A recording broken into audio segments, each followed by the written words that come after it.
The Great Depression for Kids. Hey kids, by now you probably know a little bit about what money is and how adults need to earn money to pay for things like food, housing, cars, and fun stuff like traveling and buying toys and games for good kids like you. Most adults earn money by working at a job. And of course, there are thousands of possible jobs, like being a nurse or a doctor, driving a truck or a cab, working for the government, or tending to a store. And maybe you've heard about something called the economy, which is basically an overall measure of how well everybody in the country is doing when it comes to making money and being able to afford to buy and sell things and services to each other. Sometimes the economy is doing really well, and sometimes it's not. When the economy is doing well, the stock market is usually doing well too. When people invest their money in companies, they purchase stock in the company. Stocks are sold as shares, or you buy shares of stocks in a company. They are called shares because when you invest in a company, you share in the profit and the loss of a company. The more profit a company makes, the more valuable your share of stock becomes, and the more money you earn. A stock market is a place where stocks and bonds, known together as investments, are bought and sold. When companies are doing well and the economy is strong, more people trust those companies, and the entire country will continue to do well. So they feel comfortable putting their money into stocks and bonds. They hope that as the economy continues to grow, they'll get more money back than they put in, thus making a profit on their investments. Well, October 24th, 1929 was a day nobody will ever forget when it comes to the stock market, because that's the day it crashed. Not crashed like a way a car crashes, but crashed as in went down a lot. People who had put a bunch of their money into the stock market lost almost all of it in just one day. The result of that crash, in the years that followed, is what historians now call the Great Depression, a period when the country struggled economically. People couldn't afford things. Lots of Americans had to go without jobs, or even a way to make enough money to survive. But first, picture this. Imagine you and two other friends decide to give some money to another friend. Let's call him Quinn, because Quinn is starting a business that everyone thinks is going to make a lot of money. Hopefully, Quinn is a good friend, since you have to trust someone a lot to give them your hard-earned money. So the three of you and your friends, now own stock in Quinn's company and are hoping that this company does really well so you can earn some money back on your initial investment. But what if Quinn's stock price is suddenly much higher than the actual value of the business? And what if the business doesn't do well? What happens if everyone who has stock in Quinn's company, including you and your three friends, decide to sell their stock at the same time? If that happened, Quinn's company would suddenly plummet in value, and everyone involved would lose all of their money. That's kind of what happened during the stock market crash of 1929. Before the crash, Americans were buying a lot of stock in companies, but they soon realized the companies they were buying into weren't really making enough money because people weren't buying and selling as much stuff as they used to. So on October 24th of that year, many people who owned stock panicked and sold it, causing the crash. Almost 13 million shares of stock were sold on one day, and that became known as Black Thursday. A few days later, on Black Tuesday, 16 million shares were sold. The chain reaction of this sudden selling hit Europe too. The Great Depression was in motion. So what was the result of this Great Depression? Well, you can be sure it wasn't anything but a great time for Americans. Farmers were particularly hard hit. Because of advancements in machinery, farmers had been experiencing a bumper crop for years before the Great Depression, producing a lot of products for consumers to buy. But because they had so many crops, and there was too much to go around, the prices started falling. This was made worse by the stock market crash. Suddenly, farmers simply couldn't earn a living. Then, in a terrible coincidence, there was a terrible drought in the Midwest, year after year with no rain, and all the farms started drying up. Farmers went from having too much product with falling values to having no crops at all. Many farmers lost their farms.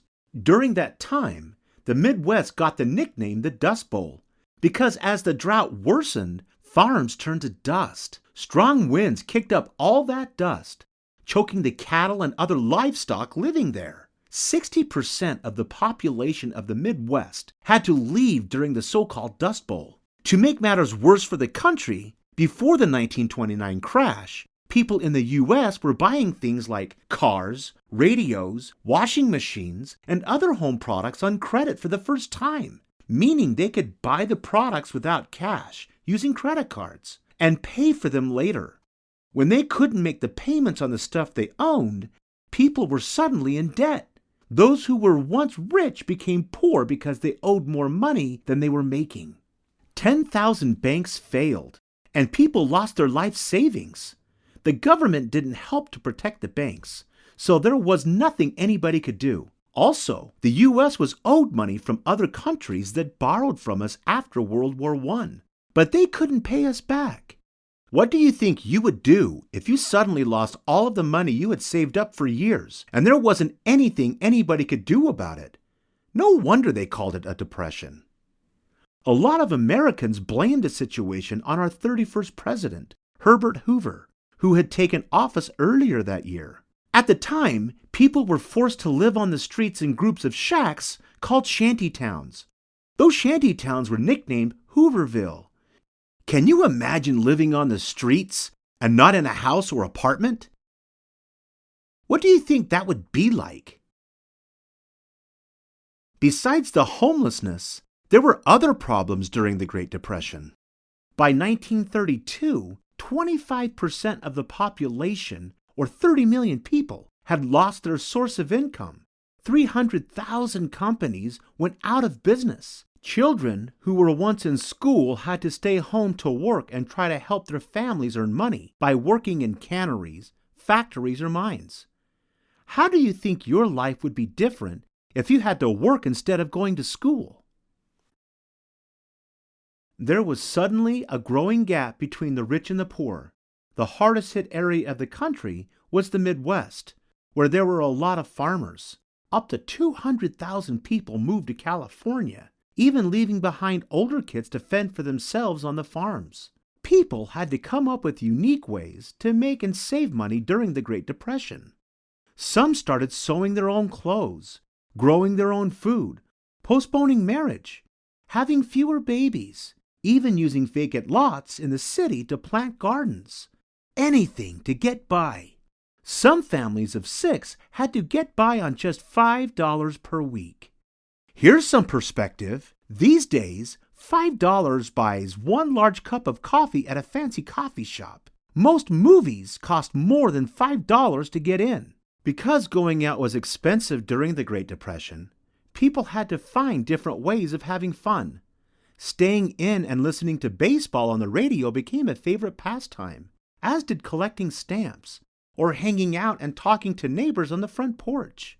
Board games like Monopoly, which was invented in 1933, became popular, as did card games like Old Maid.